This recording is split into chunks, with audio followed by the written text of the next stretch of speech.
Hello, welcome to this week's Fundamentals. My name is Thomas, I'm the host of this channel. This video will be dedicated to hardware cold storage wallets. I'll be interviewing Dan, who has been active in crypto since 2015. He has 4 years of working experience for a broker in the Netherlands, where he helped new people by giving talks and giving guides to enter the crypto space. Currently, Dan is co-founder in Block Bulletin, which is a news website that is published in English, Polish, and Dutch. So if you would like to know more about Dan or more about the website, please check the link below. So with that said, let's jump into this week's video.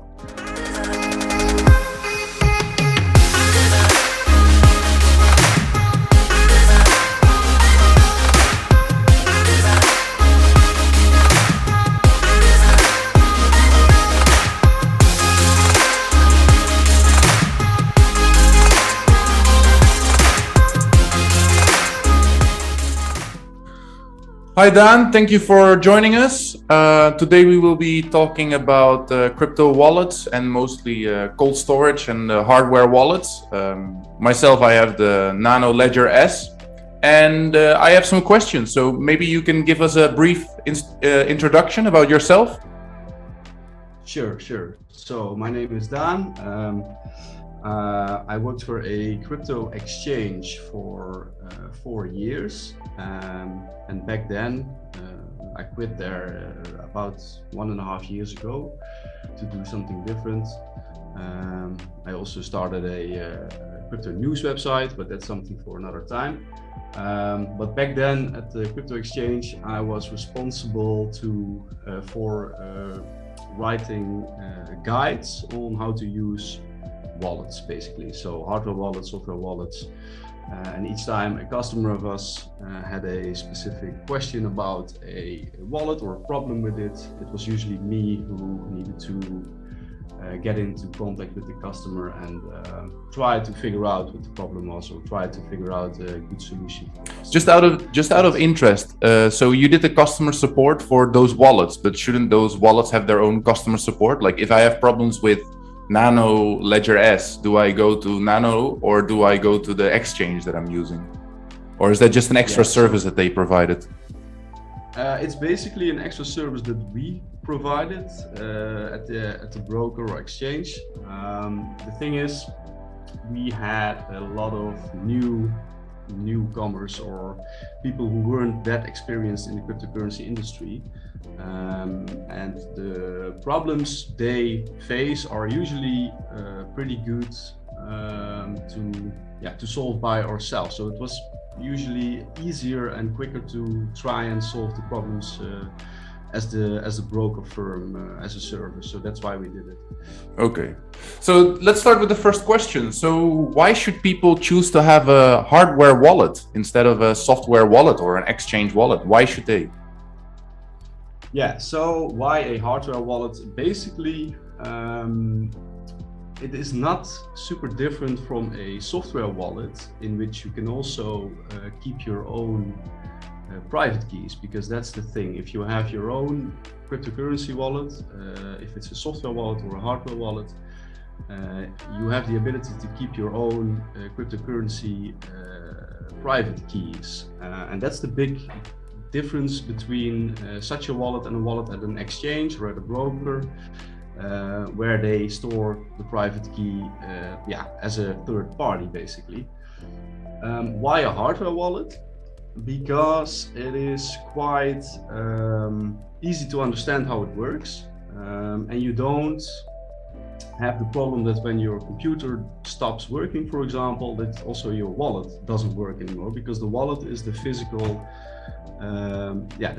thing that is not connected to your computer, in the sense that you can also connect it to a different computer. So that's why I would say a hardware wallet is, you can use it for a long term, even if you switch computers in between. Is it really the safest wallet, or would you say paper wallets are safer? That's basically depending on how you work with them. So if you use a paper wallet, that's definitely a safe option, because that's also disconnected from the internet. But that's basically only good if you want to store your cryptocurrency for a very long time and don't want to interact with them. If you, however, sometimes want to send or receive some cryptocurrencies, then it's much easier to use a hardware wallet, and it's also up there with the level of safety. So you own your own private keys, nobody can touch those. So it's definitely one of the safest options there is. Yeah, that's a good point about the transactions. And from what amount should people buy like a hardware wallet? Is that if you store 100 euros or dollars in cryptocurrency, or like 1,000 or 5,000? What would you recommend, or straight away? Yeah, so okay, a hardware wallet costs between 50 and 100 euros or dollars, basically wherever you are. So I would say if you store more than 200-300 euros worth of cryptocurrency, already it would make sense to use a hardware wallet, because those cryptocurrency can go up in value.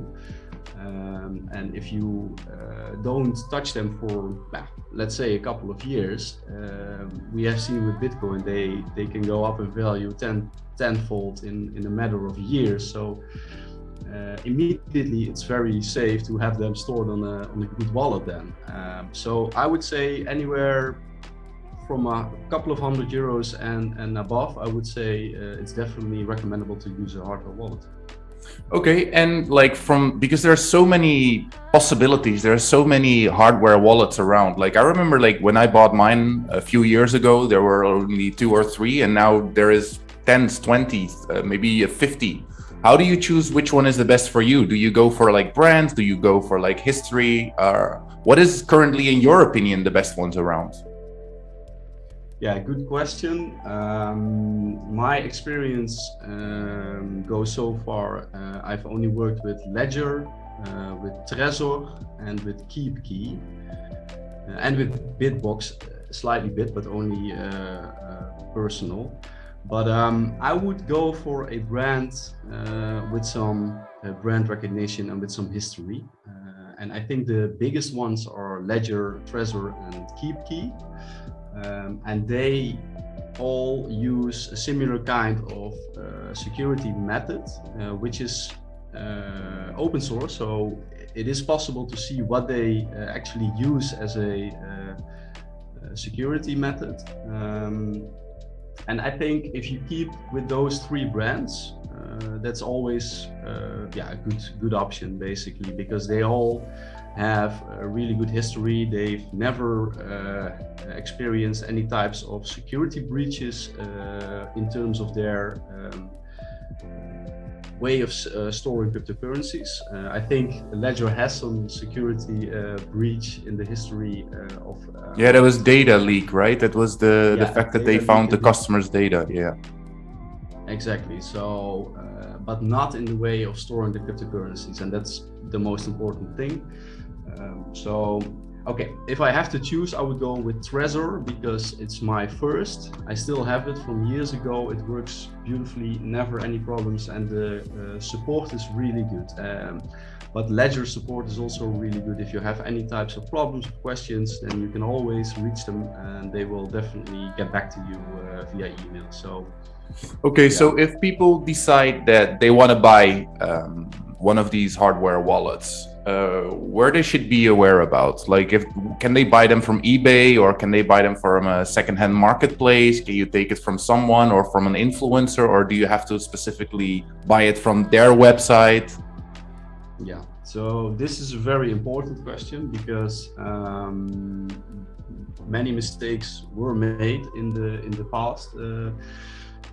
In which people bought their hardware wallets from eBay or from a unknown reseller, basically, and even the package could be sealed, and still it was compromised. So the hardware wallet was already reinstalled with some software, and you put your cryptocurrency on it, and then they disappeared. And that only happens if you buy a hardware wallet from an unknown dealer or reseller. So I would definitely recommend always buying your hardware wallet from either Ledger or Trezor or KeepKey themselves, so from the main website, or from a certified, verified reseller.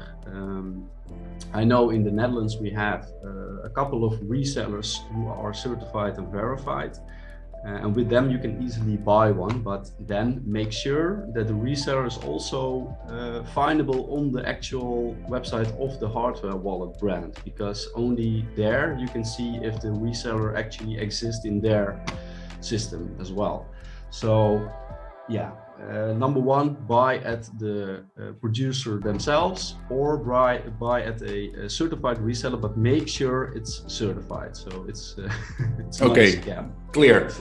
So now if we go to the hardware wallet ourselves, what happens if we damage it? It gets water damage, it gets fire damage, any damage at all, and the wallet stops working.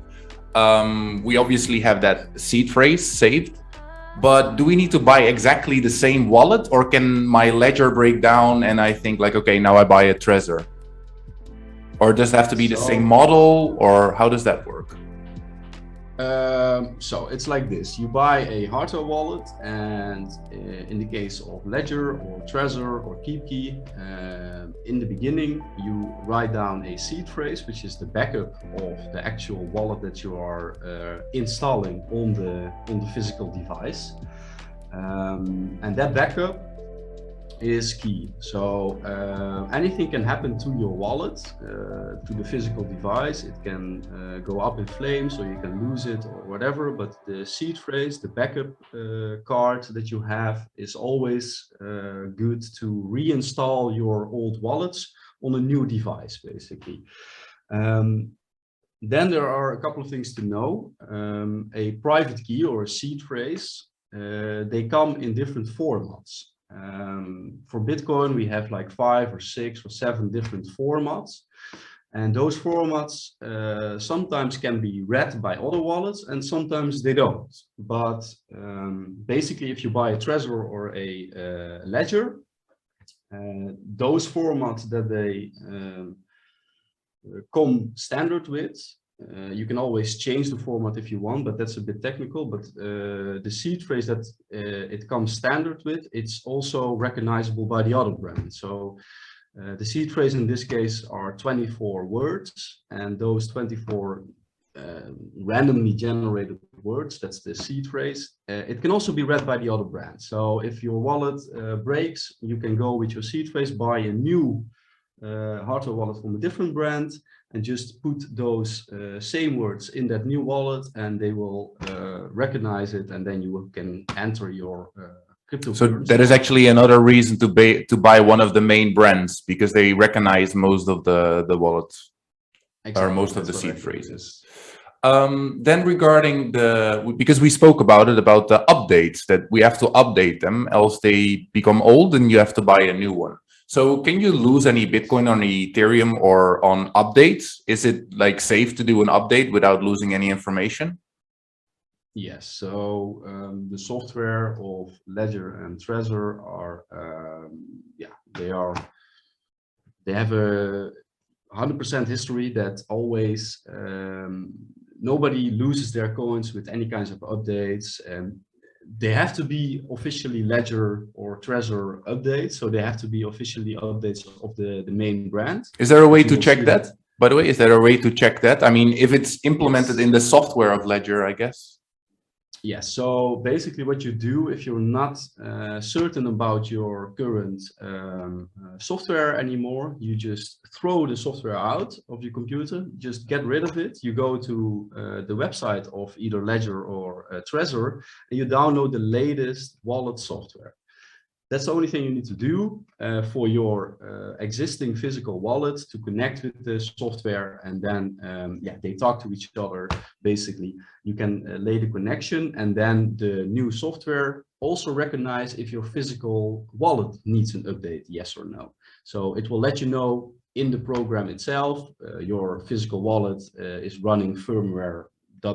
and it needs a new firmware update. And if you have installed the official software from Ledger or Trezor, then you can easily do that firmware update. And it's also really recommended to do all the updates, indeed, because with new updates come basically all kinds of improvements.